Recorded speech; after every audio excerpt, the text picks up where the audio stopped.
વખત 5 આંગળીઓને બરાબર આજે પ્રજાપતિ સમાજ અહીંયા બેઠો છે ને મારે કેવું છે કે આ વાત બરાબર ઘરે લઈને જજો. બાકી તમે આવ્યા ને તો તમારું વજન કદાચ 70 કિલો હશે ને તો અહીંથી તમે જાઓ ને તો 70 ની માથે 2 4 5 15 20 25 ગ્રામ વધશે, કારણ કે જમીન જવાના છો એટલે વજનમાં ફેર નહીં પડે પણ તમારા વિચારોમાં ફેર પડે ને એટલા માટે મારે અહીંયા આપની વચ્ચે ઉપસ્થિત રહેવાનું છે. 5 આંગળીઓને એક વખત બરાબરનો ઝઘડો થાય. સાંભળજો, અંગૂઠો એવું કહે છે હું મોટો, બાકીની આંગળીઓ એમ કહે છે હું મોટી. ઘરની અંદર 5 વ્યક્તિને ઝઘડો થાય, સમાજની અંદર બેઠેલી 5 વ્યક્તિને ઝઘડો થાય તો એનું એક પંચ તરીકે દાતાશ્રી હોય એમની પાસે જાય ને એને કે હવે તમે સમાધાન આપો. ઘરની અંદર ઝઘડો થાય તો ઘરના વડીલો બેઠા છે એની પાસે જાય ને એને એવું કે તમે સમાધાન આપો. આ 5 આંગળીઓના વડીલ એટલે હથેળી, અને 5 આંગળીઓ હથેળીની પાસે જાય ને હથેળીને એવું કે તમે સમાધાન આપો. આમાં મોટો કોણ? કોને પાઘડી પહેરાવવી? આને આને આને કે આને કોને? અંગૂઠો એવું કહે છે કે હવે સાંભળો હું મોટો, એનું કારણ શું સાંભળજો બધા. હવે અંગૂઠો બોલે છે, હું નથી બોલતી. અંગૂઠો એવું કહે છે સમસ્ત વાટલિયા પ્રજાપતિ સમાજ સુરત વિભાગ દ્વારા આયોજિત આ ખૂબ સુંદર મજાનો વર્ષો પછી કાર્યક્રમ થયો છે કે જેની અંદર હજારોની સંખ્યાની અંદર નોંધ લેવાય. આવતીકાલે સરસ મજાના ન્યૂઝની અંદર આવશે. ખૂબ સુંદર મજાનો કાર્યક્રમ છે. અંગૂઠો એવું કહે છે કે હું કોકના વખાણ કરું ને તો એને શેર લોહી ચડાવી દઉં. આ 1.5 મહિનાની 2 મહિનાની લોકોની મહેનત જે છે ને એને એક શેર લોહી ચડી જાય. પછી આ જ અંગૂઠો એવું કહે છે કે આવો સુંદર મજાનો કાર્યક્રમ કર્યો હોય તો ભલે માણસ રાખવો હોય તો સરથાણા કમ્યુનિટી સેન્ટર છે કે એવા બધા એસી સેન્ટર હોય એની અંદર રખાય. રાખ્યો રાખે ને તમે અહીંયા રાખ્યો. એટલે અંગૂઠો એવું કહે છે કોકને શેર લોહી ચડાવી દેવાની તાકાત મારી પાસે છે, અને કોકને એમ કહું કે તમે કંઈ બરોબર ન કર્યું એટલે શેર લોહી ઉતારી દેવાની પણ તાકાત મારી પાસે છે. અને એટલે બ્લુ કલરના સ્ટેમ્પની અંદર આવી રીતે આમ કરી આમ હાથ ફેરવું ને તો દસ્તાવેજની અંદર માલિકના નામ બદલી નાખું. આવી ગજબની તાકાત મારી પાસે છે. આવું અંગૂઠો એવું કહે છે. અંગૂઠા એમ કીધું કે હું મોટો છું ને એનું કારણ સાંભળો. એટલે અંગૂઠાએ કીધું, બાજુવાળી તરત આંગળી ઊભી થઈ, બંધા ક્યારનો બોલે છે. અંકિતાબેને ચાલુ કર્યું ને એમ તે ચાલુ કર્યું છે. એટલે આ આંગળી એવું કીધું હું મોટી છું એનું એક જ માત્ર કારણ છે 5 વર્ષે મતદાન આવે. તમે બોલતા રહેજો, હું અધૂરું મૂકું ને તમે બોલતા રહેજો. 5 વર્ષે મતદાન આવે અને મતદાનની અંદર દેશનો રાજા બદલી નાખવાની તાકાત આંગળી એવું કે છે મારી પાસે છે.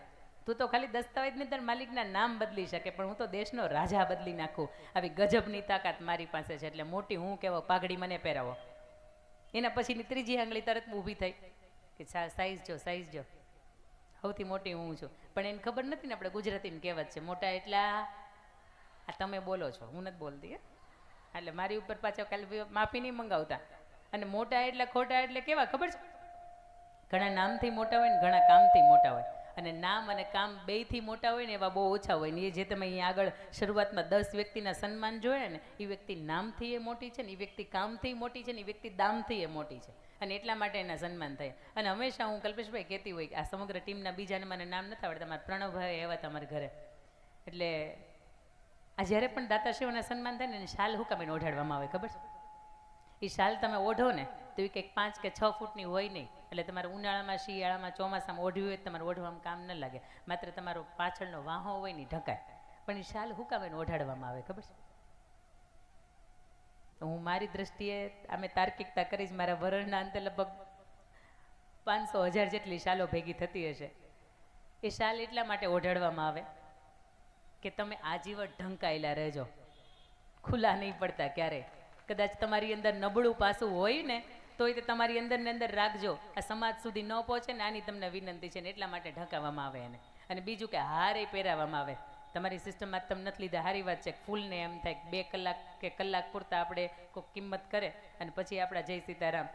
હાર એટલા માટે એને પહેરાવવામાં આવે કે એની જિંદગીમાં ક્યારેય હાર નથી માનની અને એટલા માટે એને હાર પહેરાવવામાં આવે. આંગળી એવું કહે છે કે મોટા એટલા ખોટા. ઘણા અહીંયા આવે મંચ ઉપર આવશે, હું તમારો જ છું, તમે મારા જ છો. અડધી રાતે કામ પડે ત્યારે મને કહેજો, સામૂહિકની અંદર તમારો એક નંબર દેતો જાઉં છું. અને તમારે જેથી કામ પડે ને તમે નંબર ડાયલ કરો ને તેથી કંપનીવાળાને કે આ નંબર તો 6 મહિના પહેલાં બંધ થઈ ગયો છે. એટલે ઘણાય આવી રીતના મોટા હોય પણ ઘણાય કામથી જે નામથી અને દામથી આ ત્રણેય મોટા હોય ને આવા આપણને દાતાશ્રીઓ મળ્યા છે. એમને પણ ગર્વની સાથે કહી શકીએ કે નહીં અમારા સમાજની અંદર મોટા વ્યક્તિ છે. કારણ કે મોટા હોય ને એને આખી દુનિયા દેખાતી હોય પણ એને સમાજ ન દેખાતો હોય. અને આ દાતાશ્રીઓ એવા બેઠા છે કે પહેલાં એને સમાજ દેખાય છે. સમાજ માટે અમે શું સારું કરી શકીએ, રોજ આવો વિચાર આવે છે. એના પછીની આ આંગળી રહી ગઈ, બાકી ચોથી આંગળીનો વારો છે. હવે ચોથી આંગળી એવું કહે છે હું મોટી, પાઘડી મને પહેરાવો, કારણ આપો ભાઈ, કારણ આપો. ચોથી આંગળી એવું કહે છે માલિક બદલી શકે આ આંગળી એવું કે છે રાજા બદલી શકે, તમે બેન ખાલી કહેવાના જ મોટા છો. એના પછીની આ આંગળી એવું કે છે કે જ્યાં સુધીની તિલક વિધિ ન થાય, જ્યાં સુધીની શપથ વિધિ ન થાય, ત્યાં સુધી માણસ આગળ જઈને કામ ન કરી શકે. એટલે તિલક કરનારી આંગળી સૌથી મોટી હું કહેવાઉં. કારણ કે હું અહીંયા શરૂઆતની અંદર આવીને ત્યારે તમારી બહેનોએ દીકરીઓએ સરસ મજાની તિલક વિધિ કરી હતી. અને તિલક આપણે શું કામ એને કરીએ ખબર? આ એક 16 શણગાર પૈકીના એક શણગારનો ભાગ તો છે જ, પણ તિલક એટલા માટે કરીએ કે બુદ્ધિ ચક્રમાંથી આજ્ઞા ચક્ર હોય ને બરાબર અહીંયા હોય, મધ્યમાં હોય. આ બે નેણની વચ્ચે ન હોય, અહીં મધ્યની અંદર હોય. અને એને તમે બુદ્ધિનું પૂજન કરો એટલે તમને સારા વિચાર આવે, સારી બુદ્ધિ આવે. પણ આપણે આ સિસ્ટમ છે ને એને ફેશનની અંદર લઈ લીધી. લે કંઈ ચાંદલો કરીએ થોડા હારા લાગીએ, એમાં મોટા ન લાગીએ. પણ પૂછજો જ ખરા કોકના જીવનમાં જેને ચાંદે આ ચૂડી, આ ચાંદલા ને શેથાનો રંગ ઉડી ગયો છે ને જીવન કેવું હોય. તમારા મસ્તકની અંદર ચાંદલો ઈશ્વરની કૃપાથી જો તમે કરી શકો આવી કન્ડિશનની અંદર હોય ને તો કરજો. આ બહેનોને ખાસ મારી ભલામણ છે કે ચાંદલા વગરનું મોઢું નહીં રાખતા. ફેશનની અંદર તમારે ક્યાં તમારું મોઢું જોવું છે? આજે હું કેવી લાગુ છું મને ક્યાં દેખાય છે? તમને દેખાય છે જે દેખાય છે. આ આંગળી એવું કહે છે કે જ્યાં સુધીની તિલક વિધિ ન થાય ત્યાં સુધી માણસ કામ ન કરી શકે. એટલે સૌથી મોટી હું ટચલી આંગળી બિચારી ધ્રુજતી હતી. ઘણા મંચ ઉપર આવે ને માઇક ને મંચ ને માણસોને બધાનો સમન્વય થાય ને જેમ ધ્રુજે ને જેમ કે એને એમ થાય કે હું કંઈ બોલું કે ન બોલું. પછી છેલ્લે એમ થયું કે રહેવાય દો, બોલી જ દઈએ, આપણે મોટા છીએ એનું કારણ આપો. એટલે ટચલી આંગળી હળવેકથી એવું કહે છે કે ઇમરજન્સીમાં કોઈ કામ ન લાગે ને તેથી આપણે કામ લાગીએ. તમે સમજો ને એ નહીં. એ તો બહુ અવડા હતા ને. ઓલા બેનને સાહેબ ગામડાની સ્કૂલમાં ભણતા ને જવા ન દેતા ને ગમે એ બાના કાઢીને આપણે બહાર નીકળી જતા ને એ હતા. પણ આ ઇમરજન્સી એટલે કંઈક અલગ ઇમરજન્સી છે. વર્ષો પહેલાં ગોકુળની અંદર અનરાધાર વરસાદ પડતો હતો. મેઘરાજા બંધ થવાનું નામ નહોતા લેતા અને ગોવર્ધન તોડીને ઈશ્વર એકલી આંગળી ઉપર ઊભા હતા ને એમાં એ ટચલી આંગળી હતી. અને તેથી કૃષ્ણ પરમાત્મા એવું કહે છે કે મારી પાસે બધાય અંગ હતા અને તેમ છતાંય બધી આંગળીઓમાંથી મેં ટચલી આંગળી એટલા માટે સિલેક્ટ કરી. નાનુંય કોઈ નથી ને મોટુંય કોઈ નથી, પણ તમે સમજો 5 5 સાચાઈ હતા. હવે આ 5માંથી પ્રમુખ પદ કોને દેવું? અને 5 5 સાચા હતા ને એટલે 5 5 ભેગા થઈને હથેળીની પાસે ગયા ને હથેળીને કીધું કે હવે તમે કહો. અને હથેળી છે ને આપણા ઘરના વડીલ છે. ઘરના વડીલ હશે ને ક્યારે એક તરફી નિર્ણય નહીં લે. તમે જોજો એ બે પક્ષને ન્યાય થાય અને બે પક્ષને આત્મસંતોષ થાય ને આવા નિર્ણય લેશે. એટલે એ હથેળીએ ખૂબ સુંદર મજાનો જવાબ આપ્યો કે 5 5 તમે ભેગા થઈ જાઓ. બરાબર સમજજો. અને લાપસી કે કોક બટકું રોટલો તમે ભાંગો અને 5 5 કોકને આવી રીતે આમ કરી આમ જમાડો તો એ માણસની ભૂખ ભાંગી જાય.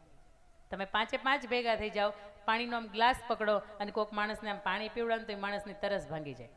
તમે 5 5 ભેગા થાવ.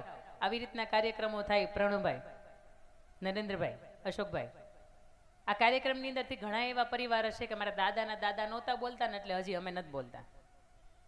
પણ એ દાદાના દાદા આવ્યા હતા, ખીર ખાઈને એનું શ્રાદ્ધ વિધિ પતાવીને ઉડી ગયા. નવો જન્મ લઈને મોતથી રહેવા મળ્યા. જે અહીં દુશ્મન હતા ને ત્યાં દોસ્ત થઈ ગયા છે. પણ આપણા દાદાના દાદા નહોતા બોલતા ને હજી આપણે નથી બોલતા. એ વાત ખોટી. પણ આવા કાર્યક્રમની અંદર આવો અને 5 5 આંગળીઓ ભેગી થઈને આવી રીતે અમે રામ રામ કરો ને તો એ માણસના જે બુરઝાયેલા સંબંધો હોય ને એની ઉપર હોનાનો વરખ લાગી જાય.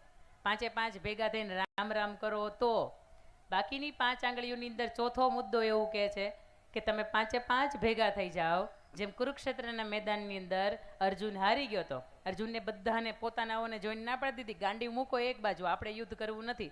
અને તેથી કૃષ્ણ પરમાત્માએ 700 શ્લોકમાંથી, ભાગવદ્ ગીતા તો આપી તમને મને 700 શ્લોકની, પણ એમાંથી 575 શ્લોકના માધ્યમથી કૃષ્ણ પરમાત્માએ જેમ અર્જુનને ઊભો કર્યો, ભલા માણસ ઊભો થા, શાબાશ છે, તું અત્યાર સુધી આવ્યો છે, તું તારા હક માટે લડ્યો છો, આ અધર્મની સામે તું લડતા શીખ્યો છો, પણ તારાથી હરાય નહીં, તારાથી થકાય નહીં. તમારી આસપાસની અંદર પણ કોઈ એવો અર્જુન હશે કે જે થાકી ગયો હશે, એના જીવનથી હારી ગયો હશે, અને એને તમે શાબાશી આપો ને 5 5 આંગળીઓ ભેગી કરીને કે ભલા માણસ તારાથી હરાય નહીં, તારાથી થકાય નહીં, તું તારા જીવનમાં એકલો નથી, તારી પરિવાર પણ તારી સાથે છે, એટલે નબળો વિચાર પણ કરાય નહીં. આવો તમે કોકને દિલાસો આપી શકો ને તો 5 આંગળીઓ તમે ભેગી થઈને શાબાશી આપી શકો. અને 5 5 આંગળીઓ ભેગી થઈ જાઓ બરાબર, અને જોરદારનો મૂકો મારો ને સામેવાળાને ભૂકો બોલી જાય.